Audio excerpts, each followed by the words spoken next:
an original illustration that I penned. Finished this one in 1987. It's the Carson House up in Eureka, most photographed house in the world. This was a project that I worked on.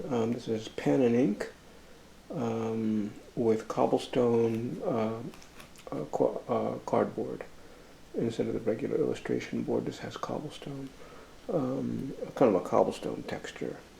But I've had this thing for a long time, and I recently used this for part of the cover of a book that I have publishing. I had to change a little bit. The original photograph this was taken from,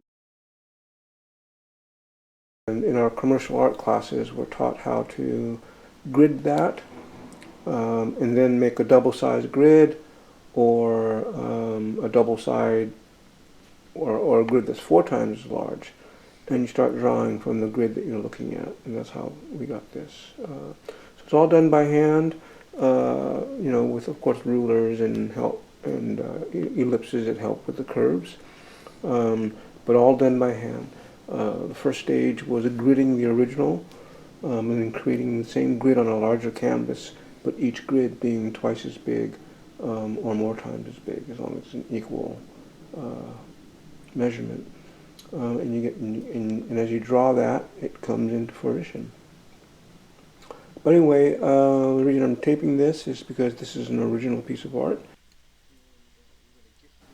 She's been displaying interest in wanting to own this piece, but I'm not going to sell it to her, so this is just sitting up in storage all these years, and so I'm going to give it to her. So this is going to be for my friend, and yeah, the piece I did. Let me just get a little zoom in here, see some of the detail. I'm going to get out of the way.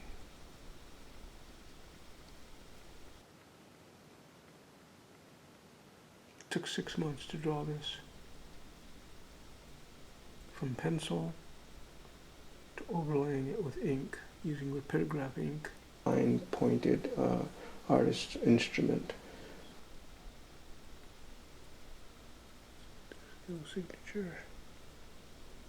R. 187.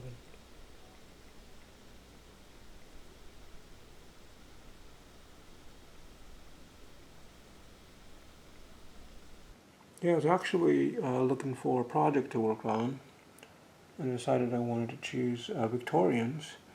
So I went to the library. This was years ago, over 30 years ago, maybe 40 years ago.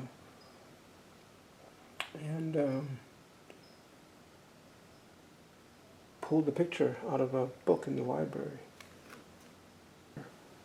This is the Carson House in Eureka, California, the most photographed house in the world. Absolutely beautiful Victorian.